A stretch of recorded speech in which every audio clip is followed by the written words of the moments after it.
नमो भगवते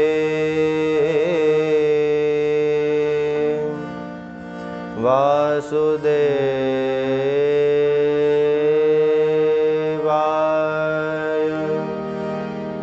ॐ नमो भगवते वासुदेवाय। श्री गणेशाय नमः। श्री सरस्वत्यै नमः। अस्मत्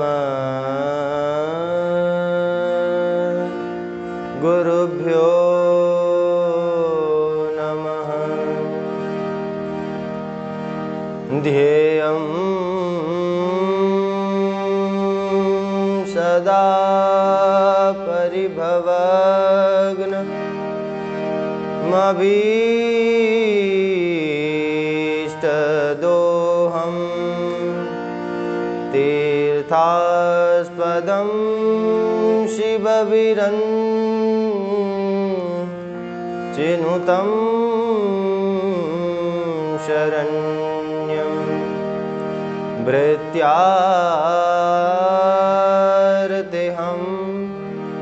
प्रणतपालभवाब्धिपोतं वन्दे महापुरुषते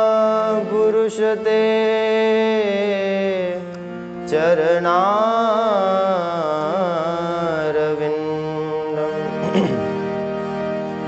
वंशी विभूषितकरा नवनीरुदाभा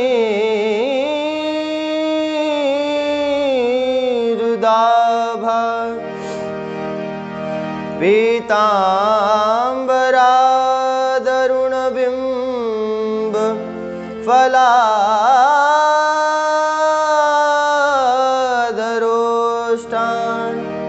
पूर्णेन्दुसुन्दरमुखादरविन्दनेत्रान् कृष्णात् परं किमपि तत्त्वमहं न जाने। श्रीलक्ष्मीनाथ समारम्भां नाथयामुनिमध्यमाम् अस्मदाचार्यपर्यन्तां वन्दे गुरुपरम्पराम्। मूकं करोति वाचालं पङ्गुं लङ्घयते गिरिं यत्कृपातमहं वन्दे परमानन्दमाधवम्।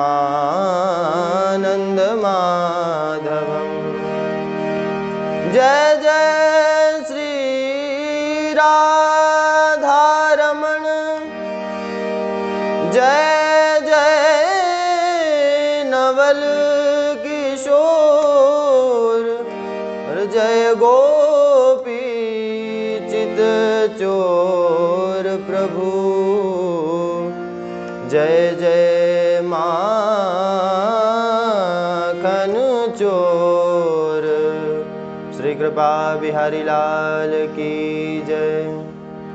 आइए आज की मंगलमयी श्रीमद् भागवत कथा प्रसंग वार्ता को आरंभ करें। उससे पूर्व में भगवान नाम का पावन आश्रय लेते हुए अपनी मनवाणी को पवित्र करें। तत्पश्चात आज के मंगलमय प्रसंग को आरंभ करेंगे। सभी बड़े प्रेम से और भाव से गाइए। ठाकुर हमरे कृपा बिहारी हम हैं कृपा बिहारी के। ठाकुर हमरे कृपा बिहारी, हम हैं कृपा बिहारी के। ठाकुर हमरे कृपा बिहारी, हम हैं कृपा बिहारी के। साधु सेवा धर्म हमारा, काम न दुनियादारी से। ठाकुर सेवा धर्म हमारा, काम न दुनियादारी से। कोई भला कहे चाहे बुरा कहे, कोई भला कहे चाहे बुरा कहे, हम हो चुके कृपा बिहारी के। हम हो चुके कृपा बिहारी के। ठाकुर हमरे रमण बिहारी, हम हैं रमण बिहारी के। ठाकुर हमरे अवध बिहारी, हम हैं अवध बिहारी के। ठाकुर हमरे बांके बिहारी, हम हैं बांके बिहारी के। हम हैं बांके बिहारी के। हम हैं बांके बिहारी के। श्री कृपा बिहारी लाल की जय। श्रीमद् भागवत महापुराण की जय। कृपामयी श्री राधे रानी की जय। श्री सद्गुरुदेव भगवान की जय। संत समाज की जय। जय जय श्री राधे, जय जय श्री राधे, जय जय श्री राधे।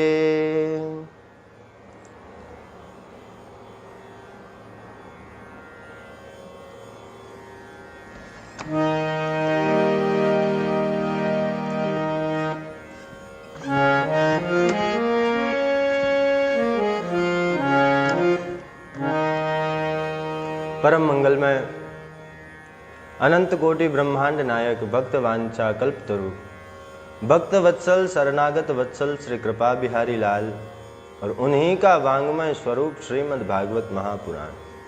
परम कृपालु परम दयालु श्री कृपा बिहारी लाल के युगल चरणारविंदों में बारंबार प्रणाम। परम पूज्य प्रातस्मरणीय पूज्य श्री सद्गुरुदेव भगवान के चरणारविंदों में बारंबार प्रणाम। पुराण सम्राट श्रीमद् भागवत महापुराण जी को प्रणाम। और श्रीमद् भागवत कथा प्रसंग को बड़ी निष्ठा से बड़े प्रेम से श्रवण कर रहे आप सभी भगवत प्रेमी जन स्नेही जन, आप सभी को बारंबार प्रणाम। जय श्री कृष्ण, श्री राधे और नारायण। परम कृपालु परम दयालु श्री कृपा बिहारी लाल की महती कृपा करुणा से संत जनों के गुरुजनों के आशीर्वाद के फलस्वरूप मानव शरीर ग्रहण करने का सर्वोत्कृष्ट फल है सत्संग, जो कि कृपा बिहारी लाल की कृपा से हम आप सबको श्रीमद् भागवत के दिव्य दिव्य मधुर प्रसंगों के माध्यम से प्राप्त हो रहा है। बंधुओं, हम बड़े सौभाग्यशाली हैं, बड़े सौभाग्यशाली हैं। इस समय हमसे ज़्यादा सौभाग्यशाली और कौन होगा बंधुओं। भगवान का वांग्मय स्वरूप श्रीमद् भागवत जी और उन ऐसी श्रीमद् भागवत जी के मधुर मधुर प्रसंगों को हम श्रवण कर रहे हैं। बड़े सौभाग्यशाली हैं हम।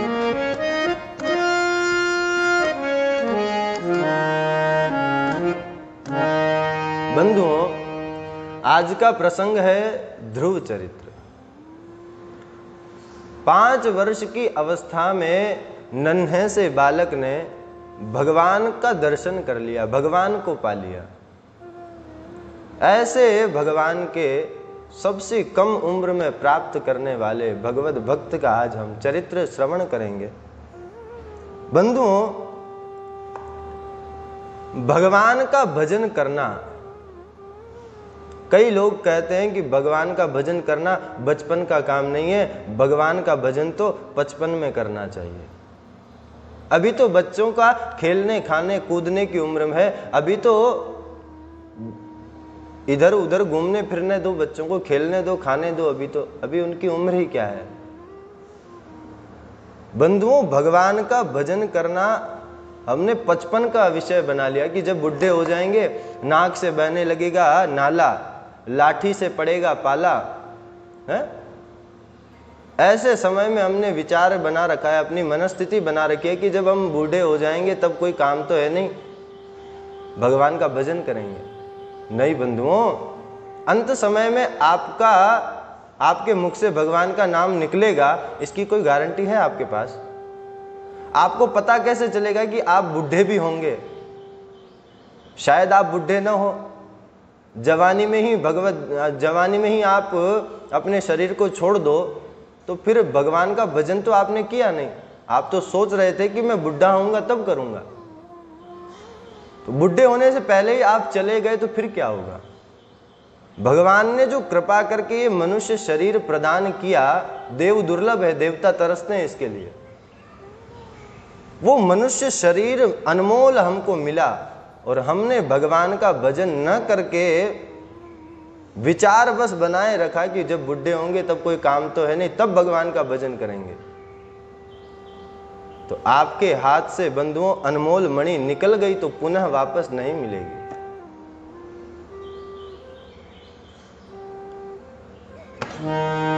क्षण भंगुर जीवन की कलिका, कल प्रातः काल खिले ना खिले, मलयाचल की शुचि शीतल गंध, सुगंध समीर चले ना चले।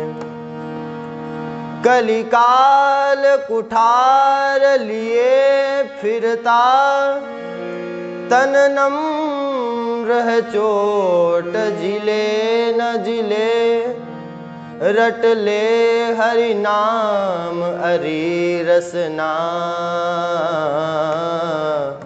फिर अंत समय में हिले न हिले। क्षण भंगुर जीवन की कलिका, कल प्रातः काल खिले न खिले। हमारे पास बंधुओं कोई गारंटी कार्ड तो है नहीं कि हम रात को सोएंगे तो सुबह वापस उठेंगे, सुबह देखेंगे, इसका कोई हमारे पास प्रमाण थोड़ी ना है। हमारे पास कोई प्रमाण पत्र नहीं है कि मैं 100 साल ही जीऊंगा, नहीं पता ना हमें कितना हमको जीना है। क्षण भंगुर, ये शरीर जो है ना क्षण भंगुर है, कोई पता नहीं कि कब ये हमारे हाथ से खिसक जाए। क्षण भंगुर जीवन की कलिका, कल प्रातः काल खिले न खिले। हम सोचे कि भैया आज इधर उधर घूम लेता हूं, कल से भगवान का नित्य पूजन करूंगा। आपने विचार बनाया कल से करूंगा, और शायद आपके जीवन में वो कल आए ना, पता थोड़ी ना है हमें। क्षण भंगुर जीवन की कलिका, कल प्रातः काल खिले न खिले, मलयाचल की शुचि शीतल गंध, सुगंध समीर चले न चले। कलिकाल कुठार लिए फिरता, ये जो काल है ना, इसके हाथ में एक फरसा है, और जब ये चोट मारता है तो आपका शरीर उस चोट को सहन नहीं कर सकता, उस चोट को आपका शरीर झेल नहीं सकता। कलिकाल कुठार लिए फिरता, तन नम्र है चोट जिले न जिले, और रट ले हरि नाम अरि रसना। इसलिए संत कहते हैं, अरे मेरी जिह्वा तू अब तो हरि का नाम जप ले, रट ले हरिनाम अरी रसना, फिर अंत समय में हिले न हिले। अंत समय में मुख में दांत तो रहेंगे नहीं, आंख से आपको दिखेगा भी नहीं, कंठ गुरगुराने लगेगा। और ऐसे समय में आप भगवान का भजन करना भी चाहोगे तो कैसे होगा? कमर से बैठा आपको जाएगा नहीं, श्वास लेने में आपको परेशानी आएगी। ऐसे समय में आप भगवान का भजन कर पाओगे क्या? कभी नहीं कर पाओगे। इसीलिए भगवान का भजन जो है बंधुओं, वो बचपन की चीज है। आप मुझे एक बात बताना, मिट्टी का घड़ा बनता है ना, मिट्टी के घड़े को जो आकार देना होता है वो कच्चे घड़े को दिया जाता है या पके हुए को दिया जाता है? कच्चे घड़े पर आप जो भी उसमें चित्र अंकित कर देंगे, पकने के बाद में उसे कोई मिटा नहीं सकता। इसी प्रकार से हम जब बचपन में भजन करना चालू करेंगे, बचपन से ही जब हम भगवान की भक्ति में लग जाएंगे, तो बुढ़ापे में कोई कितना प्रयास भी करना चाहेगा ना, तो भी हमारे हृदय से वो भक्ति निकल नहीं सकती। हम चाहे जितना काम भी करेंगे ना, परंतु फिर भी एक हमारा इतना अभ्यास हो जाएगा कि हमारा काम हाथ से चलेगा, पैर से चलेगा, परंतु हमारी जिह्वा सतत भगवान का नाम जपती रहेगी। घर में हमारी इतनी आसक्ति हो जाती है, घर को हम संभालते संभालते संभालते संभालते इतने घर के उसमें हमारी आसक्ति हो जाती है कि हम कहीं बाहर भी जाएं 1-2 दिन के लिए, तो बाहर हम भली शरीर से हैं, परंतु वहां से हमारा मन घर में ही रहता है कि बच्चे समय से उठे होंगे या नहीं उठे होंगे, बच्चों ने भोजन किया होगा नहीं किया होगा, वहां ये सब हुआ होगा नहीं हुआ होगा, सोचते रहते हैं ना।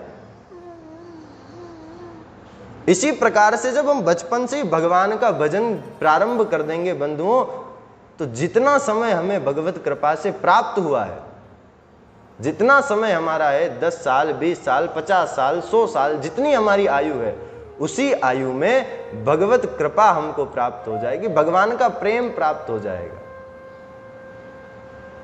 हमारा अभ्यास हो जाएगा। शरीर से हम भले ही काम करते रहें, परंतु हमारी जिह्वा सतत भगवान का जाप करती रहे। इसलिए भगवान की भक्ति बचपन का विषय है। आज का विषय बंधुओं ध्रुव चरित्र। ध्रुव जी महाराज ने 5 वर्ष की अवस्था में भगवान का भजन करके भगवान को प्राप्त किया। आइए आज के इस मधुर प्रसंग को हम आरंभ करें।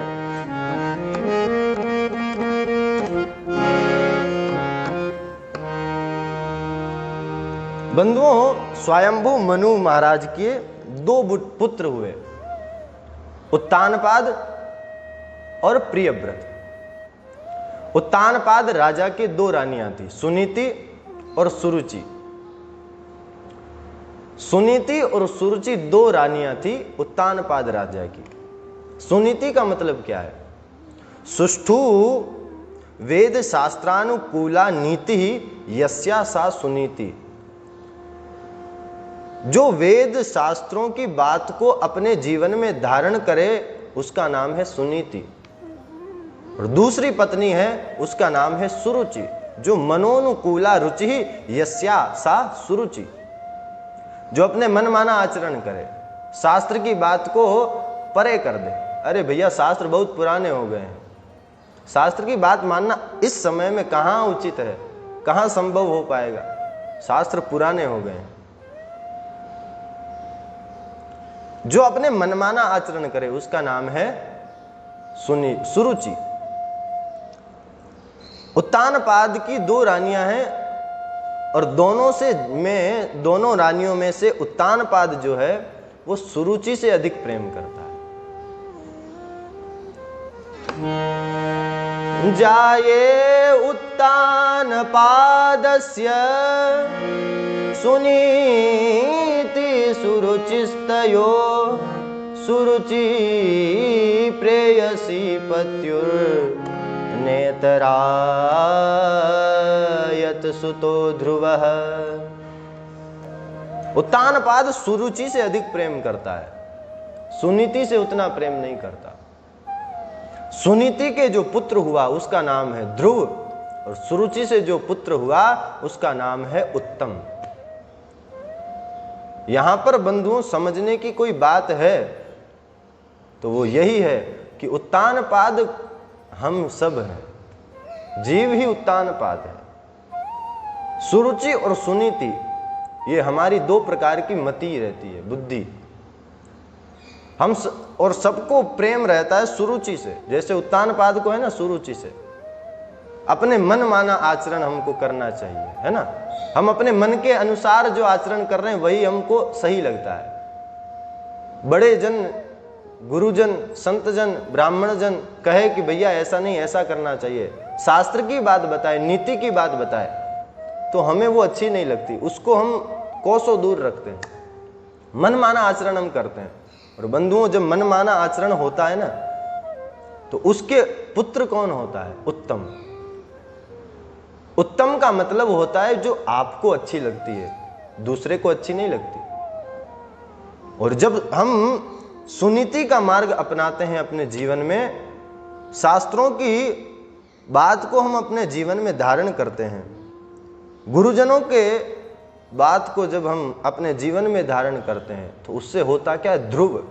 ध्रुव माने जिसका कभी नाश नहीं होता और जो सबका प्रिय है, उसका नाम है ध्रुव। राजा उत्तानपाद सुरुचि से अधिक प्रेम करता था, सुनीति से कम प्रेम करता था। इसलिए सुरुचि जो है वो उसके महल में रहा करती थी और सुनीति उसके महल में नहीं रहती थी।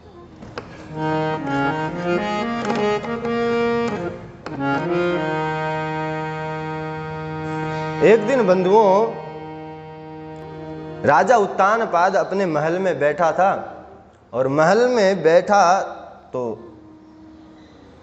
हुआ था आलती पालती मान के। तो आलती पालती में जब हम बैठते हैं तो हमारे शरीर के दो हिस्से होते हैं ना, एक ये घुटना और एक ये घुटना।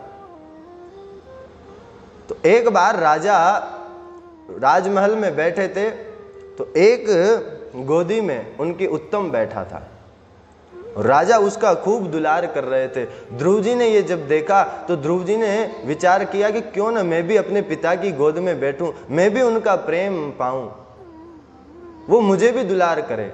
इस भाव से ध्रुव जी महाराज दौड़े दौड़े आए और जैसे ही पिता की गोद में बैठने वाले थे कि इतने में सुरुचि आई और सुरुचि ने हाथ पकड़ा और उसे दूर कर दिया। चल भाग यहां से, अभागा, तू इस गद्दी पर बैठने का अधिकारी नहीं है। और आज याद रखना, कान खोल के बात सुन ले, आज के बाद इस राज गद्दी पर बैठने की हिम्मत मत करना। अभागिन का पुत्र है अभागा। ध्रुव ने कहा पिता तो है ना मेरे,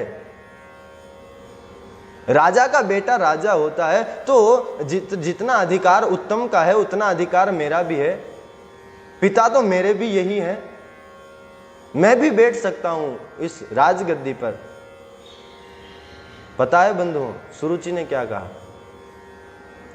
सुरुचि ने ध्रुव को कहा कि ये इस जन्म में तो संभव नहीं है, यदि तू इस कुर्सी पर बैठना चाहता है तो एक बात है, उस काम को कर ले तो शायद बैठ सकता है। तुझे इसका अधिकार तब मिल सकता है तब जब तू मेरी कोख से जन्म ले। भले ही तेरे पिता ये हैं, परंतु इस राजगद्दी का अधिकारी वही होगा जिसने मेरे गर्भ से जन्म लिया है। मेरे गर्भ से जो जन्मा है वही इस राजगद्दी का अधिकारी है, वरना कोई इस राजगद्दी पर नहीं बैठ सकता। और उत्तानपाद कुछ नहीं बोल रहे हैं, उत्तानपाद चुपचाप बैठे हैं, सुन रहे हैं। ध्रुव जी महाराज ने पिताजी की ओर देखा, पिताजी कुछ नहीं कह रहे। सुरुचि ने कहा कि वन में जा, भगवान का भजन कर, और जब भगवान तुझे दर्शन दे दे, दर्शन देने के बाद में जब वो कहे वर मांग, जब वर मांगने के लिए कहे ना, तब उनसे कहना कि प्रभु एक ही वर दे दो कि मेरा जन्म सुरुचि के गर्भ से हो जाए। और जब वो तुझे आशीर्वाद दे देंगे और तेरा जन्म मेरे गर्भ से होगा तभी तू इस राजगद्दी का अधिकारी है, वरना तू इस राजगद्दी के योग्य नहीं है। भाग जा, आज के बाद यहां पर बैठने की हिम्मत ना हो तेरी। 5 वर्ष के ध्रुव जी महाराज, बालकों को मान अपमान का इतना ध्यान नहीं रखना चाहिए। बालकों का क्या मान और क्या अपमान, पर ध्रुव जी महाराज 5 वर्ष की अवस्था में उन्हें ऐसा लगा कि मेरा इतना भारी अपमान कर दिया, मुझे भगा दिया यहां से। पिताजी की ओर देखा तो पिताजी कुछ नहीं बोल रहे हैं। ध्रुव जी महाराज रोते रोते चले गए और अपनी मां सुनीति के पास पहुंचे। कुछ मित्र भी ध्रुव जी के साथ में थे, तो ध्रुव जी महाराज तो रो रहे हैं। उनके जो मित्र थे, उन मित्रों ने उनकी मां को सब बात बताई, और जब सब बात उसकी मां ने सुनी तो मां ने बंधुओं क्या कहा बताया आपको। मां सीधे लड़ने के लिए नहीं गई कि तूने मेरे बेटे को, तेरी हिम्मत कैसे हुई कि तूने मेरे बेटे को ऐसा बोल दिया ना। सुनीति ने बेटे से पूछा, बेटा पहले तू बता हुआ क्या। जब कोई बात हो जाए तो पहले अपनों से पूछो कि हाँ हुआ क्या, पूरी घटना तो आपको मालूम हो। शायद आपके बालक की भी तो गलती हो सकती है, शायद हमारा पक्ष कमजोर हो, हमारी तरफ की गलती हो। पहले सुनो तो सही बात को। तूने मारा कैसे, बस सोई चढ़ पड़े ऊपर। पहले बात को सुनो, है क्या, शायद गलती अपनी तरफ से हो गई हो। सुनीति ने कहा बेटा हुआ क्या, गलती किसकी थी। ध्रुव जी ने कहा मां मुझे खुद पता नहीं गलती किसकी है, मैं आपको पूरी घटना बता देता हूं, आप अपने से समझ लीजिए कि गलती कहां हुई है। पिताजी बैठे थे, पिताजी की एक गोद में मेरा भाई उत्तम बैठा था, दूसरी गोद में मैं बैठने वाला था कि इतने में छोटी मां ने मुझे धक्का देकर निकाल दिया और मुझे कहा मां तू अभागिन का बेटा है, तू अभागा है, तू इस राजगद्दी के अधिकारी नहीं है। मां मुझे अपने अपमान का कोई बुरा नहीं है, पर उसने मां तुझे कहा अभागिन, मां तुझे अभागिन कहा, ये मुझे ठीक नहीं लगा। सुनीति ने कहा बेटा मैं कब अपने को सौभाग्यशाली मानती हूं, मैं एक अभागिनी तो हूं, मेरा ही पति मुझसे दूर रहता है, ये अभागिन नहीं हूं तो और क्या हूं। बेटा पर यह बात सत्य है, आज तक मैंने जो तुझे बात नहीं बताई वो आज तेरी सौतेली मां ने तुझे बात बता दी कि तू भगवान का भजन कर, और जब भगवान तुझे मिल जाएं तब तुझे भगवान प्रसन्न होकर जो पद देंगे, बेटा वो पद इस संसार का कोई आदमी नहीं दे सकता। इस संसार का आदमी तो कल्पना भी नहीं कर सकता जब भगवान प्रसन्न होकर देना चाहे तो। इसलिए बेटा तेरी मां ने तुझे बहुत बढ़िया बात बताई, तू भगवान का भजन कर। ध्रुव जी महाराज 5 वर्ष की अवस्था में भगवान को पाने की बात जो है वो उनके हृदय में एकदम बैठ गई है, मानो कमरे में बंद करके ताला लगा दिया हो, अब वो कहीं जा ही नहीं सकता। ऐसे ये बात ध्रुव जी के हृदय में एकदम कैद हो चुकी है कि मुझे अब भगवान का भजन करना है और भगवान को पाना है।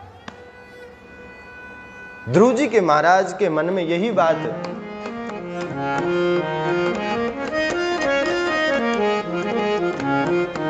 ध्रुव जी महाराज के मन में यही भाव था, अब तो मुझे भगवान का भजन करना है और भगवान को ही पाना है।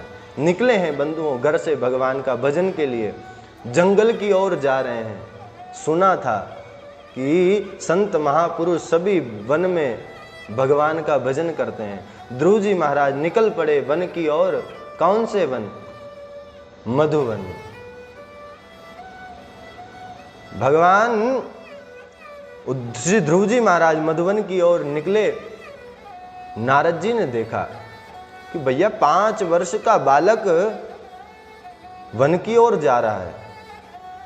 नारद जी गए, नारद जी ने पूछा हाँ बेटा कहाँ जा रहे हो? भगवान का भजन करने जा रहे हैं। अच्छा बेटा तुम्हें किसने कहा कि भगवान वन में रहता है? ध्रुव जी ने कहा बाबा मुझे मैंने सुना है, माँ कहती है कि संत जन जो है ना वो वन में भगवान का भजन करते हैं और भगवान को प्राप्त करते हैं। नारद जी ने कहा, बेटा वन में भगवान नहीं मिलते, वन में तो शेर, चीता, भालू, हाथी, हिंसक जानवर रहते हैं। और बेटा कहीं उन्हें पता चल गया कि कोई बैठा है यहां पर, सोई तेरा भोग लगा लेंगे, इसलिए बेटा भाग जाए यहां से। और बेटा तू मुझे एक बात बता, ये तेरे मन में कैसे जगी कि तू भगवान का भजन करेगा? उसने कहा, मेरी सौतेली माँ है ना, उन्होंने मुझे कहा भगवान का भजन कर, तब जाके तुझे ये राजगद्दी मिलेगी। नारद जी महाराज हंसने लगे, अरे बेटा तू 5 साल का है, अभी तो तेरा जन्म हुआ है, अभी तेरी खाने खेलने कूदने की उम्र है, और ऐसी उम्र में तू मान अपमान सोचने लगा कि अरे मेरा अपमान कर दिया, मुझे धक्के देकर भगा दिया है। अरे बेटा बालकों के लिए क्या मान और क्या अपमान। इसलिए बेटा तू घर जा और घर पे रहकर अपने घर पे भजन कर, यहां क्या भजन करना। ध्रुव जी महाराज ने कहा, बाबा आप कौन हैं और आपको मुझसे क्या काम है? मैं भगवान का भजन करने आया हूं ना आया हूं, आपको क्या मतलब, आपको क्या लेना देना? ध्रुव जी महाराज ने जब नारद जी से कहा, आपका नाम क्या है? तो नारद जी ने कहा, मेरा नाम है नारद। नारद नाम ध्रुव जी के कान में पड़ा। ध्रुव जी कहे, ओ आप नारद हैं? नहीं मान सकता महाराज, मैं नहीं मान सकता कि आप नारद हैं। अच्छा, नारद जी ने कहा, कैसे नहीं मान सकते? ध्रुव जी महाराज ने कहा कि महाराज मैंने सुना हुआ है कि नारद जी को जिसका दर्शन हो जाए, नारदो देव दर्शन है, उसे भगवान का दर्शन हो जाता है। और मुझे आपके व्यवहार से तो नहीं लग रहा कि आप नारद हैं। आप मुझे कह रहे हैं भगवान का भजन मत कर, घर जा, अभी तेरे खाने खेलने कूदने की उम्र है। अरे नारद जी तो भगवान का दर्शन कराने वाले हैं, तो वो भगवान के भजन से हमें विपरीत थोड़ी ना कर सकते हैं। आप नारद नहीं है। नारद जी बंधुओं ठोक पीट कर देख रहे थे कि हाँ ये भजन करने आया है, सच्चा भक्त है, इसका वैराग्य उच्च कोटि का है, या फिर एक दिन में ही घर भाग जाना है। नारद जी ने देख लिया चेला पक्का है, इरादा इसका पूर्ण है कि भगवान को पाना है। और ध्रुव जी ने कहा, बाबा मैं एक ही बात आपसे पूछूंगा, यदि आप नारद हैं तो मुझे उपाय बता दो कि भगवान कैसे मिलेंगे। निष्ठा है मेरी, आप यदि जानते हैं तो भगवान का कैसे प्राप्ति होगी वो बता दीजिए, नहीं तो मैं जाता हूं, आप मेरा क्यों समय बर्बाद करते हैं। नारद जी ने कहा, चेला पक्का है, क्या करना चाहिए? मंत्र दे दो। बेटा तू वन में आया है तो भगवान का कौन सा नाम जपेगा? ध्रुव जी ने कहा, ये तो मुझे नहीं पता। इधर आ बेटा, मैं तुझे मंत्र प्रदान करता हूं, इस मंत्र का जाप करना, तुझे भगवत प्राप्ति हो जाएगी। और बंधुओं ध्रुव जी महाराज को देवर्षि नारद जी ने मंत्र प्रदान किया, 12 अक्षर मंत्र, ओम नमो भगवते वासुदेवाय। कान फूका, गुरु मंत्र प्राप्त हो गया। अब ध्रुव जी महाराज निकले हैं। गुरु बिन भवनिधि तरहि न कोई, जो बिरंचि शंकर सम होई। गुरु के बिना भगवत प्राप्ति होगी कैसे? मार्ग तो गुरु ही दिखाएंगे ना। बिना गुरु के हमारे जीवन में प्रकाश कैसे होगा? हम किस मार्ग पर चलेंगे? मार्ग तो बताने वाला कोई होना चाहिए ना। और मार्ग पर एक सहारा भी होना चाहिए कि उस सहारे के हम चलें। नारद जी ने सहारा दे दिया ओम नमो भगवते वासुदेवाय का। बेटा इस मार्ग पर चलता जा, डिगना बिल्कुल मत। विश्वास मेरा पूर्ण है कि तुझे भगवत प्राप्ति होगी। और बंधुओं ये मंत्र प्रदान करके नारद जी महाराज चले गए और इधर ध्रुव जी महाराज वन में चले गए। वन में जाकर एक सरोवर में जल का पानी पिया और एक वृक्ष की छांव में बैठ गए। अब ध्रुव जी महाराज का तप प्रारंभ हो रहा है। ध्रुव जी महाराज ने बंधुओं जैसा तप किया ना, वैसा ही हमें करना चाहिए। ध्रुव जी महाराज जिस प्रकार से भगवान की भक्ति कर रहे हैं, हमें भी उसी प्रकार से करना चाहिए।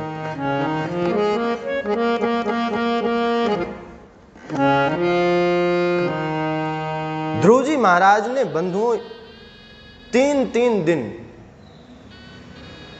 बेर खाते, आज बेर खाए, अब 3 दिन तक कुछ नहीं खाना, 3 दिन के बाद फिर उठेंगे और फिर बेर खाएंगे।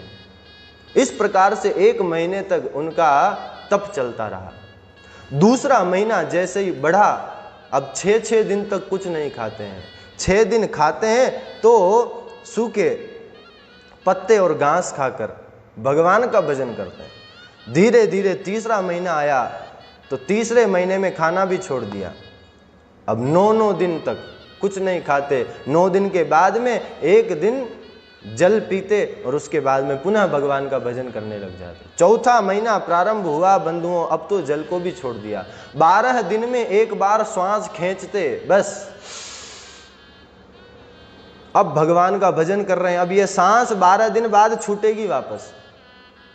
इस प्रकार से धीरे धीरे धीरे धीरे अपनी तपस्या को बढ़ा रहे हैं। बंधुओं, एक बात ध्यान रखना, धीरे धीरे भगवत प्राप्ति के मार्ग पर बढ़ोगे ना तो ही भगवत प्राप्ति हो सकती। भगवान का भजन धीरे धीरे प्रारंभ करो और निरंतर करो। ऐसा नहीं कि आज छुट्टी है तो आज मैंने कर लिया 10 घंटा और फिर 4 महीने तक कुछ नहीं कर रहे हैं, ऐसा ना हो। धीरे धीरे धीरे धीरे धीरे धीरे धीरे धीरे बढ़ाओ समय को। ध्रुव जी महाराज चाहते तो पहले दिन ही ऐसा करते कि उससे उनको भगवत प्राप्ति हो, कुछ खाते ही नहीं, ऐसे काम थोड़ी ना चलेगा। ध्रुव जी महाराज ने धीरे धीरे अपने शरीर को कसना प्रारंभ किया कि भैया मैं ज्यादा दिन भूखा तो एकदम नहीं रह सकता, क्या करूं। 3 दिन तक मैं पहले कुछ खाऊंगा, 3 दिन बाद फिर कुछ ले लूंगा, फिर 3 दिन भजन करूंगा, फिर कुछ खाऊंगा। 1 महीने में मेरा शरीर थोड़ा कस जाएगा, तब दूसरा महीना आएगा, फिर दूसरे महीने में मैं क्या करूंगा, 6 दिन के अंतराल में सूखे पत्ते खा लूंगा। तीसरा महीना आया तो 9 दिन बढ़ा दिया। इस प्रकार से धीरे धीरे अपनी साधना को बढ़ा रहे हैं। हम अपने जीवन में एक एकादशी तो ढंग से हम कर नहीं पाते, और साल में जब निर्जला एकादशी आती है सोई हम बैठ जाते हैं। आज तो मेरा निर्जल एकादशी का व्रत है। आपने कभी साधारण एकादशी पर फलाहार रहकर तो आप रह नहीं पाए, और आप निर्जला एकादशी पर कह रहे हैं मैं पानी भी नहीं पीऊंगा, कुछ नहीं करूंगा और मैं तो व्रत करूंगा। और आपने व्रत का संकल्प ले लिया। गाड़ी चली तो चलते समय तो बड़ी जोश में थी, समय होता गया, धीरे धीरे धीरे धीरे शाम हो गई, आपका पूरा चेहरा लटक गया। अगला दिन हुआ तब तक आप हॉस्पिटल में भर्ती हो गए। ऐसा न हो। धीरे धीरे निर्जला एकादशी आती है तो उससे पहले कई एकादशी आती है। उन एकादशियों में आप थोड़ा प्रयास करो कि मैं एक समय भोजन पे रहूं, 2 समय फलाहार ले रहा हूं, कम भोजन करूं। फिर धीरे धीरे आपका अभ्यास हो जाएगा तो निर्जला एकादशी पे आप आराम से रह सकते हैं। नवरात्रि में नव दुर्गा का हम जो व्रत करते हैं, पहले कभी उसने व्रत किया नहीं, और नवरात्रि आई, नव दुर्गा माता जी की महिमा सुनी, नव दुर्गा का व्रत करने से ये ऐसा होता है, ऐसा होता है, ऐसा होता है, बड़ी श्रद्धा प्रकट हुई और जोश में आकर कह दिया अब तो मेरा व्रत है, और वो भी निर्जल। ऐसा व्रत बंधुओं हो पाएगा उससे? दिन में 4 बार भोजन किए बिना तो उसका काम चलता नहीं है, और वो एक ही दम सब छोड़ दे तो वो चल पाएगी उसकी गाड़ी? 3-4 दिन तक तो खींच लेगा जैसे तैसे, और 4-5 दिन बाद फिर बैटरी डाउन। इसलिए ध्रुव जी महाराज, मानो ध्रुव जी के इस भाव से हमें सीखना चाहिए। धीरे धीरे अपनी साधना को बढ़ाना चाहिए। पहले 20 मिनट, 50 मिनट, धीरे धीरे बढ़ाओ। 20 मिनट पहले भगवान का भजन, फिर 30 मिनट, फिर 40, फिर 50, फिर 1 घंटा। ऐसे धीरे धीरे अपने जीवन में धीरे धीरे साधना को बढ़ाओ। एक ही दम हम 2 घंटा बैठ गए, दूसरे दिन हमारे कमर सब अकड़ गया, फिर हम सो रहे हैं, अरे पैर दुख रहे हैं, कमर दुख रही है, ऐसा नहीं बंधु। निरंतर लगे रहोगे तब जाकर आपका मन उससे जुड़ जाएगा। और बंधुओं 5वां महीना जैसे ही आया, अब तो ध्रुव जी ने सांस लेना भी छोड़ दिया। पहले तो कम से कम 12 दिन में एक बार श्वास तो खींचते थे और 12 दिन बाद छोड़ते थे। हमारी तो श्वास छूट गई जल्दी। वो 12 दिन तक उस श्वास को अंदर ही रखते और भगवान का भजन करते कि मुझे कोई विघ्न ना आ जाए, अब जितना समय है भगवान का भजन करो। और बंधुओं 5वां महीना हुआ, श्वास लेना भी रोक दिया। अब क्या हुआ, जैसे ही ध्रुव जी महाराज ने श्वास लेना छोड़ा कि पूरी संपूर्ण त्रिलोकी में बंधुओं हाहाकार हो गया। अब तो किसी को श्वास ही ना आवे, सब गिरते जा रहे हैं, पड़ते जा रहे हैं। सब विचार करने लगे कि ये क्या हो गया, एक ही दम हमारे को श्वास लेने में परेशानी क्यों हो रही है। सभी दौड़े दौड़े गए भगवान के पास, भगवान को कहा प्रभु आज हमें श्वास लेने में इतनी तकलीफ क्यों हो रही है। बंधुओं श्री ध्रुव जी महाराज के श्वास रोकने से संपूर्ण त्रिलोकी की श्वास कैसे रुक सकती है, क्योंकि बंधुओं ध्रुव जी के हृदय में कौन है, श्री द्वारिकाधीश भगवान, श्री कृपा बिहारी लाल का वो हृदय में दर्शन कर रहे हैं। अब जब उन्हें श्वास खींच के रोके बैठे हैं, तो जब भगवान को श्वास लेने नहीं आएगी तो फिर सब जो विश्वम्भर है, जब विश्व का भरण पोषण करते, जब वो ही श्वास नहीं ले पाएंगे तो फिर समस्त भक्तों का क्या होगा। भगवान ने कहा आप सब चिंता मत करो, मेरा भक्त ध्रुव तपस्या कर रहा है, उसी की तपस्या के फलस्वरूप वो सांस रोके बैठा है, इसीलिए सबको परेशानी हो रही है। मैं जाता हूं, उसे दर्शन देकर आता हूं। बंधुओं भगवान आज ध्रुव जी को सत्य में दर्शन देने नहीं जा रहे हैं, आज तो ध्रुव का भगवान दर्शन करने जा रहे हैं कि वाह भैया वाह, 5 वर्ष का नन्हा सा बालक इतनी कठोर साधना कर रहा है।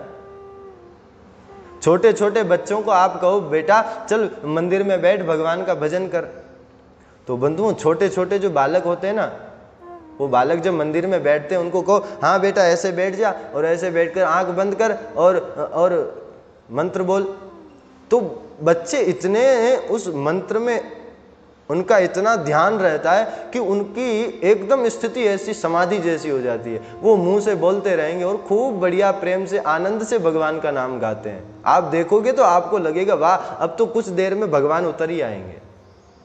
छोटे छोटे बच्चे, उनका बड़ा ध्यान रहता है भगवान के उसमें, पर आप उनको उस तरफ लगाएंगे तब ना, आप उस समय में उन्हें भजन से विपरीत कर देंगे तो वो विपरीत हो जाएंगे। आज भगवान ध्रुव जी का दर्शन करने आ रहे हैं कि आज मैं मेरे नन्हे से भक्त को दर्शन दिया हूं, दर्शन कर आऊं उसका आज। और बंधुओं ध्रुव जी महाराज को भगवान दर्शन करने आए हैं, मधुवन में पधारे। ध्रुव जी के सामने भगवान खड़े हैं, चतुर्भुज नारायण, शंख चक्र गदा पद्म लिए भगवान सामने खड़े हैं, पर ध्रुव जी आंख ही नहीं खोल रहे। ध्रुव जी अपनी समाधि में लगे हैं और भगवान सामने खड़े हैं। भगवान को थोड़ी देर हो गई, भगवान ने कहा ये आंख क्यों नहीं खोलता, मैं इसका दर्शन करने आया हूं, ये मेरे दर्शन के लिए बैठा है तो मैं आ गया हूं, अब आंख खोल, आंख क्यों नहीं खोलता। भगवान ने देखा और भगवान समझ गए अच्छा ये इसलिए नहीं खोल रहा क्योंकि अंदर अभी मेरी छवि है इसके।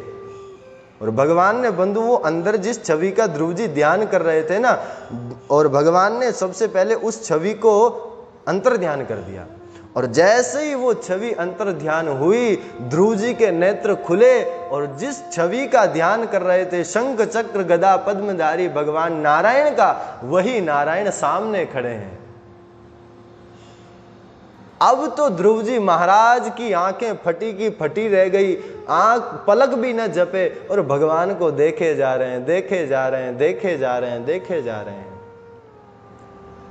भगवान ने देखा अब कुछ बोलेगा, अब कुछ बोलेगा, अब कुछ बोलेगा, परंतु कुछ बोल ही नहीं रहे ध्रुव जी महाराज। ध्रुव जी महाराज कुछ नहीं बोल रहे हैं, केवल बैठे हैं और देख रहे हैं भगवान को। भगवान सोच रहे हैं कि भैया बोल ले, इतना समय हो गया मैं तेरे सामने खड़ा हूं, देखे जा रहा है, कुछ बोल। पर ध्रुव जी कुछ नहीं बोले। तब भगवान ने अपना पांचजन्य जो शंख था वो ध्रुव जी के गालों से लगाया, और बंधुओं जैसे ही ध्रुव जी के गालों में लगाया उन्हें संपूर्ण शास्त्रों का ज्ञान हो गया। और फिर ध्रुव जी की बोली कुछ निकली और उन्होंने ऐसी प्यारी भगवान की स्तुति गाई। सबसे पहले तो जो पहले श्लोक में भगवान को धन्यवाद दे रहे हैं, क्या कह रहे हैं? योऽन्तः प्रविश्य मम वाचमिमां प्रसुप्तां संजीवयत्यखिल शक्तिधर स्वधाम्ना अन्यांश्च हस्तचरणश्रवणत्वगादि प्राणान्नमो भगवते पुरुषाय तुभ्यं। पहले श्लोक में ध्रुव जी महाराज सबसे पहले भगवान को धन्यवाद दे रहे हैं। प्रभु आपका बहुत बहुत धन्यवाद। क्यों? योऽन्तः प्रविश्य मम वाचमिमां प्रसुप्तां। प्रभु आपने मेरे भीतर प्रवेश करके, योऽन्तः प्रविश्य, आपने मेरे भीतर प्रवेश करके मेरी सोई हुई वाणी को जगाया, इसलिए आपका बहुत बहुत धन्यवाद।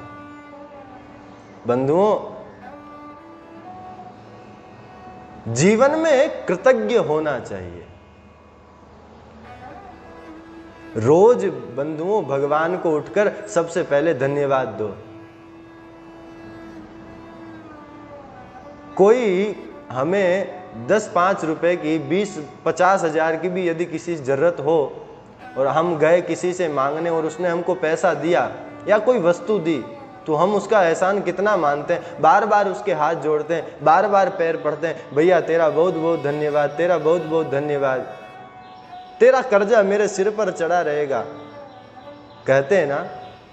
खूब उसके गीत गाएंगे, मैं तेरा एहसान कभी नहीं भूलूंगा, आज यदि तू न होता तो आज तो मैं समझो मर ही गया होता, आज तो मैं मर ही गया होता यदि तू न होता तो।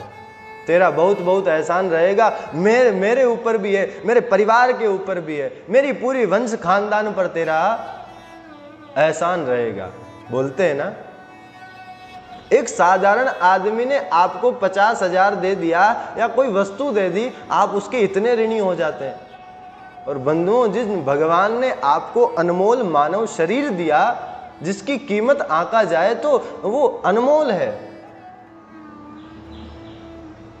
ऐसा अनमोल मनुष्य शरीर दिया। और केवल भगवान ने मनुष्य शरीर ही नहीं दिया, आपके लिए सारी व्यवस्था की ना। श्वास लेने को फ्री में ऑक्सीजन दिया या नहीं दिया? एक दिन आप अस्पताल में जाकर वहां की ऑक्सीजन लेकर देखिए, और अगले दिन आप जब छूटेंगे ना तो आपके हाथ में ऐसा लंबा चौड़ा बिल आएगा, आप कहेंगे कि एक दिन में ये क्या हो गया। एक दिन ऑक्सीजन की कीमत वहां पर आपको पता चल जाएगी बंधुओं। पर वो विश्वंभर भगवान वो दिन रात आपको दे रहे हैं। 50 साल हो गए आज तक आप श्वास ले रहे हैं, कभी उसको आपने धन्यवाद दिया? रोज समय से सूर्य नारायण आते हैं ना, कभी सूर्य नारायण कह दें कि भैया मैं तो अपने घर जा रहा हूं, आज मुझे जाना ही नहीं है, ऐसा कभी हुआ क्या? नहीं हुआ ना। रोज सूर्य आ रहे हैं, प्रकाश दे रहे हैं। बिजली विभाग की हम लाइट जो है अपने घर में लेते हैं, कनेक्शन करवाते हैं, महीना पूरा होते ही हमारे पास एक लंबा चौड़ा बिल आ जाता है कि आपने हमारी इतनी लाइट यूज की है, इसका इतना रुपया बनता है, आप हमें दे दो। पर भगवान जो इतनी बड़ी एलोजीन लगा रखी है, पूरे दिन लाइट की जरूरत नहीं है, हैं? कभी उनको धन्यवाद दिया? चंद्रमा आते हैं, रात में अपनी शीतल किरणों को फेंकते हैं। यदि चंद्रमा अपनी किरणों को फेंकना बंद कर देना तो टमाटर में टमाटर की अस्तित्व नहीं रह जाएगा, सब्जियों में सब्जियों का अस्तित्व नहीं रह जाएगा। रस तत्व वो प्रदान करते हैं चंद्रमा। और बंधुओं, और हमारी जो अंदर की, हम दिन भर कितना काम करते हैं, मेहनत करते हैं ना, दिन रात खून पसीना एक करके मेहनत करते हैं, और रात में जैसे ही सोते हैं चंद्रमा भगवान अपनी शीतल किरणों को फेंकते हैं और वो हमारी सारी थकान को हर लेते हैं। और सुबह हम जैसे ही उठते हैं तो कैसा हमें लगता है कि भैया आज तो कुछ नया हो गया, जबकि नया कुछ नहीं हुआ। रात में आप अभी 8 घंटे ही सोए हैं, 6 घंटे ही सोए हैं, नया कुछ नहीं हुआ। परंतु आपकी जो थकान थी वो चंद्रमा जी ने अपनी शीतल किरणों से खींच ली। आपने कभी भगवान को धन्यवाद दिया? नहीं दिया। बंधुओं, हमेशा कृतज्ञ रहिए। सबसे पहले उठकर भगवान को धन्यवाद दीजिए। भगवान ने आपको बनाया है, और बंधुओं भगवान ने आपको बनाया तो करोड़ों से ऊपर बनाया है। इस बात का भी ध्यान रखिए। आप अपनी ओर दृष्टि डालिए और सोचिए कि आप जिस जगह पर हो भगवान की कितनी बड़ी कृपा है। लाखों करोड़ों लोगों से आप ऊपर हैं। अपने से ऊपर वाले को मत देखिए बंधु, अपने से नीचे वाले को देखिए। आपको पता चल जाएगा कि मेरे पास कितना सारा है। हम दूसरे की अधिक संपत्ति को देखकर मन ही मन छीजते रहते हैं, मन ही मन दुखी होते हैं, इसके पास इतना है मेरे पास क्यों नहीं है। अरे बंधुओं, उसको मत देखो, आपसे जो नीचे हैं वो भी तो देखो। भगवान ने आपको मनुष्य शरीर बनाया, मनुष्य बना के भेजा, मनुष्य शरीर प्रदान किया। कुत्ते, बिल्ली, भेड़, बकरी आज भी वो भी चाहते हैं कि प्रभु मुझे ऐसा शरीर मिल जाए। उन्हें नहीं मिला ना। लाखों करोड़ों पशु पक्षी होंगे ना, उनसे ऊपर हुए या नहीं हुए। और फिर मनुष्य शरीर मिलने के बाद में एक स्वस्थ शरीर आपको दिया। आंख दी, कान दिए, नाक दी, सब कुछ बढ़िया दिया। अब आप सोच लो, आप करोड़ों से ऊपर हैं या नहीं है। लाखों लोग हैं जिनके आंख नहीं है देखने को, लाखों लोग हैं जो बहरे हैं, सुन नहीं पाते, लाखों लोग हैं जिनके हाथ नहीं है, लाखों हैं पैर नहीं है। अब आप बताइए, उन लाखों से आप ऊपर हैं या नहीं है? कितने ऊपर हैं आप? उसके बाद में बंधु, आपको भगवान ने रहने के लिए छोटा सा मकान दिया। कईयों के नसीब में वो मकान नहीं है कि वो रह सके। बारिश आती है तो उनके ऊपर पानी बरस रहा है, गर्मी पड़ रही है तो गर्मी में सूर्य की तेज को सहन कर रहे हैं। हजारों लाखों लोगों के पास वो व्यवस्था नहीं है। आपको भगवान ने कृपा करके छोटा सा घर दिया, चलने फिरने के लिए गाड़ी दी। आप कितनों से ऊपर हैं? लाखों करोड़ों से ऊपर है बंधुओं। इसलिए तो अब आप सोचिए कितनी बड़ी आप पर भगवान ने कृपा की है। आपने कभी उनको धन्यवाद दिया? प्रभु आपका बहुत बहुत धन्यवाद। कभी मंदिर में भगवान को धन्यवाद कहने के लिए गए क्या कि भगवान आपका बहुत बहुत धन्यवाद कि आपने मुझे मनुष्य बनाया, सब कुछ प्रदान किया। हम जब भी मंदिर में गए रोते हुए गए, भगवान मुझे ऐसा दे दो, मुझे वो दे दो, मुझे ये दे दो, मुझे वो दे दो। भगवान भी परेशान हो जाता है कि मैंने इसके लिए इतना किया, पर जब भी आता है भीख मंगा मांगता ही रहता है। हम कहते हैं ना मांग खानिया।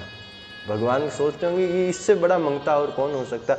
हर समय जब देखो तभी मांगने आ जाता है। कभी ये कहने नहीं आया कि प्रभु आपने जितना दिया बहुत दिया, ऐसा कभी कहने नहीं आया। रोज मांगने आ जाता है, प्रभु आज मेरे यहाँ कुछ अटक गया, मैं वहां भटक गया, मेरे साथ ऐसा हो गया, मेरे साथ वैसा हो गया। ऐसा ना हो बंधुओं। भगवान को कृतज्ञता अपनी ज्ञापन करो कि प्रभु आपने जितना दिया बहुत दिया। लाखों करोड़ों अरबों लोगों से आप ऊपर हैं बंधुओं। आप अनमोल हैं, अनमोल हैं आप। ध्रुव जी महाराज सबसे पहले कहते हैं, प्रभु योन्तः प्रविश्य मम वाच मिमाम प्रसुप्ताम। आपने मेरी सोई हुई वाणी को जगा दिया। हमें बंधुओं बोलने की शक्ति कौन देता है? कौन हमें बोलने की शक्ति किसने दी? मूकं करोति वाचालं पंगुमलंगयते गिरिं यत कृपातमहं वंदे परमानंद माधवम। मूक व्यक्ति भगवान की कृपा से बोलने लग जाता है। हम जब सब छोटे छोटे बालक थे, बोलना आता था क्या? नहीं आता था ना। भगवत कृपा से धीरे धीरे हमारे अंदर शक्ति जागृत हुई, हम बोलने लगे। ध्रुव जी महाराज सबसे पहले कह रहे हैं, प्रभु योन्तः प्रविश्य मम वाचमिमां प्रसुप्ताम। आपने मेरे भीतर प्रवेश करके मेरी सोई हुई वाणी को जगा दिया। केवल वाणी को ही नहीं जगाया, संजीवयत्यखिल शक्तिधर स्वधाम्ना। इस संपूर्ण अखिल सृष्टि को आप ही चला रहे हैं। मेरे हाथों में काम करने की शक्ति आप प्रदान कर रहे हैं, पैरों में चलने की शक्ति आप प्रदान कर रहे हैं।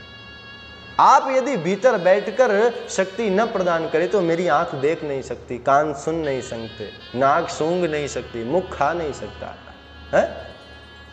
प्रभु आपको बहुत बहुत प्रणाम, बहुत बहुत धन्यवाद आपका। आपने केवल सोई हुई वाणी को नहीं जगाया, अन्यांश्च हस्त चरण श्रवणत्वगादीन। हाथों में काम करने की शक्ति दी, कानों से सुनने की शक्ति, हस्त चरण श्रवणत्वगादीन। प्राणा नमो भगवते पुरुषाय तुभ्यम। ऐसे भगवान आपको प्रणाम। भगवान को पहले धन्यवाद भी दिया और प्रणाम भी किया। भगवान ने कहा ध्रुव, और इस प्रकार से बंधुओं ध्रुव जी ने बड़ी प्यारी स्तुति भगवान की गाई। भगवान ने कहा बेटा आप कुछ मांग ले, स्तुति तो तूने बड़ी गाली, कुछ मांगना हो तो मांग ले। ध्रुव जी ने बंधुओं अपनी स्तुति में मानो एक भाव रखा ये कि प्रभु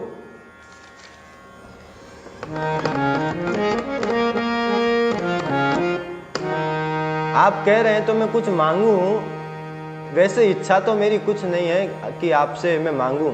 आपने खूब दिया है, मांगने की कोई इच्छा नहीं है, परंतु फिर भी भक्तिं मुहुः प्रवहतां त्वयि मे प्रसंगो भूयादनन्तमहतां मलयाशयानां येनाञ्जसोल्बणमुरोर्व्यसनं भवाब्धिं निश्ये भवद्गुणकथामृतपानमत्त। एक चीज मांगना है जो बंधुओं में प्रथम दिन से कहता हुआ आ रहा हूं, और आज ध्रुव जी महाराज भी वही बात कह रहे हैं। भक्ति मुहुः प्रवहताम त्वयि में प्रसंगो। प्रभु आपकी कथा कहने वाले कथा वक्ताओं में मेरी निष्ठा हो जाए, प्रेम हो जाए, रति हो जाए, भक्ति हो जाए उनके चरणों में। क्यों? क्योंकि प्रभु वो अपने मुखारबिंद से आपकी मधुर मधुर कथा को सुनाएंगे ना, और मैं उसी भवद गुण कथा मृतपान मत, वो आपकी मधुर मधुर कथा सुनाएंगे और मैं उस कथा को पी पी कर मत्त हो जाना चाहता हूं। नशा कोई कर ले तो नशे के बाद में क्या होता है, वो उस नशे में खो जाता है, डूब जाता है वो। ऐसे ही प्रभु मुझे भी आपका नशा चाहिए। कैसा? कथा का नशा। इस कथा को सुनते सुनते सुनते सुनते मैं भी उस रस में डूब जाना चाहता हूं। इसलिए देना चाहो तो मेरी निष्ठा आपकी मधुर कथा करने वालों में हो जाए। भगवान खड़े सुन रहे हैं ध्रुव जी की बात। भगवान ने कहा बेटा संतों का सानिध्य, भक्तों का सानिध्य मिले, संतों का सत्संग मिले, दर्शन प्राप्त होता रहे, ये बात तो तेरी ठीक है, ये तो तेरी दूर की इच्छा है, ये तो तेरी बाद की इच्छा है। पहले की इच्छा बता ना, ये तो तेरी तीसरी इच्छा हुई, पहले की इच्छा बता, पहली इच्छा कौन सी है तेरी? ध्रुव जी ने कहा बस यही इच्छा है। बंधुओं ध्रुव जी महाराज भगवान का भजन करने के लिए क्यों आए थे?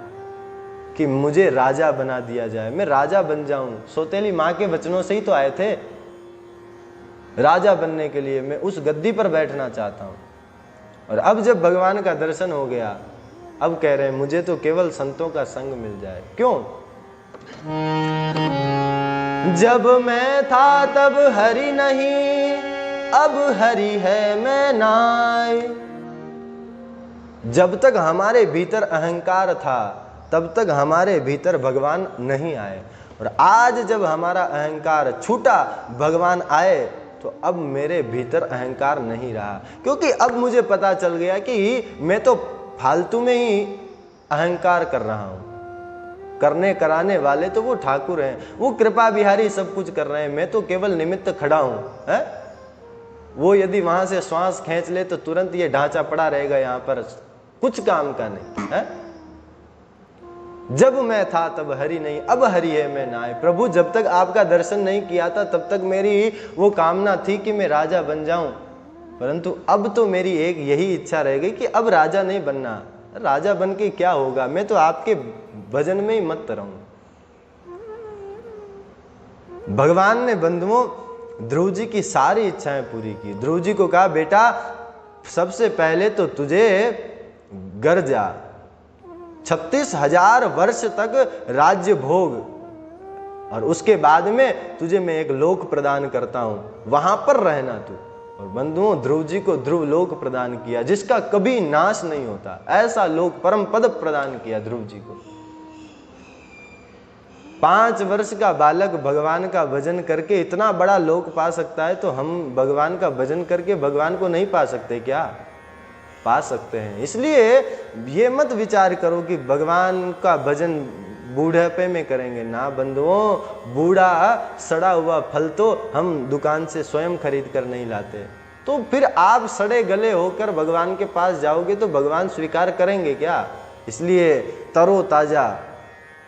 तरोताजा फल हो ना तो हम खरीदते भी हैं और उसे बड़े प्रेम से भोग भी लगाते हैं। इसी प्रकार से अपने आप को भगवान को समर्पित करो, तो जवानी से ही करो, सब अंग स्वस्थ रहे तब से भगवान को समर्पित कर दो, भगवान आपको समर्पित। इस प्रकार से ध्रुव जी को भगवान ने बहुत सुंदर वरदान दिया और भगवान पधारे।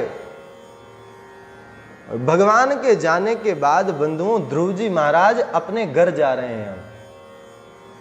जिस घर से धक्का मारकर निकाल दिया गया था, आज उसी घर में जा रहे हैं। तो नगर के द्वार पर ही ध्रुव जी के सम्मान में उनके पिता उत्तानपाद खड़े हैं। पूरी प्रजा खड़ी है कि भैया जो ध्रुव यहां से गया था तब कैसा था, और आज जब आ रहा है तो भगवान का दर्शन करके लौट रहा है। आज पूरी प्रजा ध्रुव जी का दर्शन करने के लिए लालायित है, उनका संग प्राप्त हो जाए, उनका स्पर्श ही मिल जाए। अरे कितना बड़ा काम किया। इसीलिए बंधुओं जहाँ पर कृपा राम की होई, ता पर कृपा करे सब कोई। जिस पर ठाकुर जी की कृपा हो गई बंधुओं, समझ लीजिए पूरा संसार उसका है। संपूर्ण संसार की कृपा प्राप्त करने के लिए आप भगवान को छोड़ दो और सबके पैरों को पकड़ने लग जाओ। बंधुओं जितनों के पैर पकड़ोगे ना उतने आपसे वो दूर भागेंगे और आपको हाथ कुछ नहीं लगेगा। पैर पकड़ना ही चाहते हो तो कृपा बिहारी का पकड़ लो।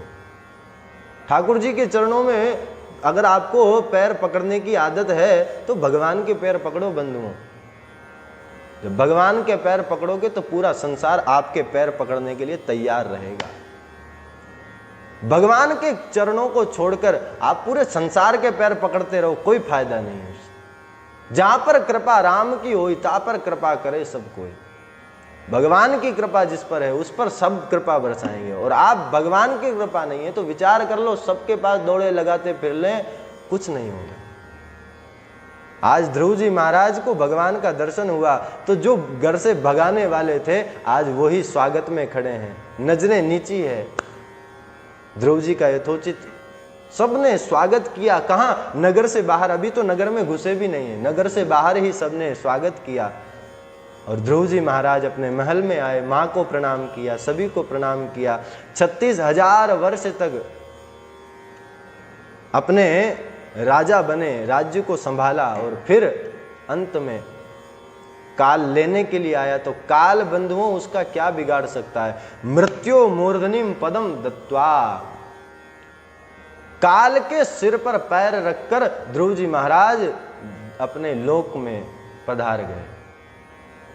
ऐसे श्री ध्रुव जी महाराज कि कुलम पवित्रम जननी कृतार्था वसुंधरा पुण्यवती च तेन अपार संविद सुख सागरेस्मिन् लीनं परे ब्रह्मण्यस्य चेत।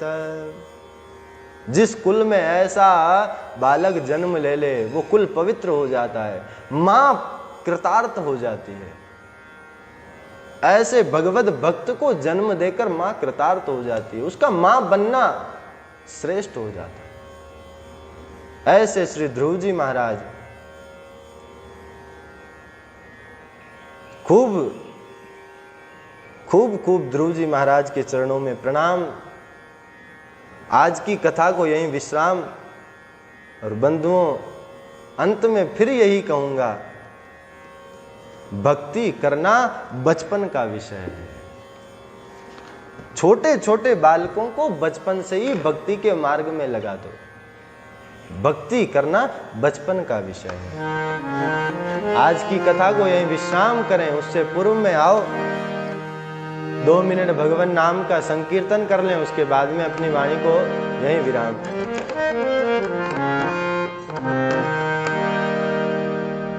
ठाकुर हमरे कृपा बिहारी, हम हैं कृपा बिहारी के।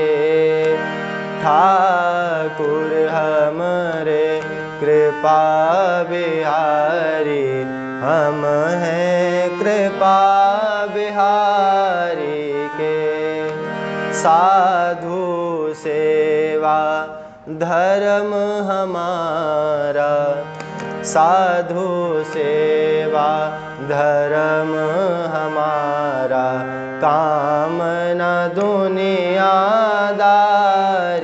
से। ठाकुर हमरे रमण बिहारी, हम हैं रमण बिहारी के। ठाकुर हमरे बांके बिहारी, हम हैं बांके बिहारी के। हम हैं बांके बिहारी के। हम हैं बांके बिहारी के। श्री कृपा बिहारी लाल की जय। श्री कृपा मई राधा रानी की जय। श्री सद्गुरुदेव भगवान की जय। श्रीमद् भागवत महापुराण की जय।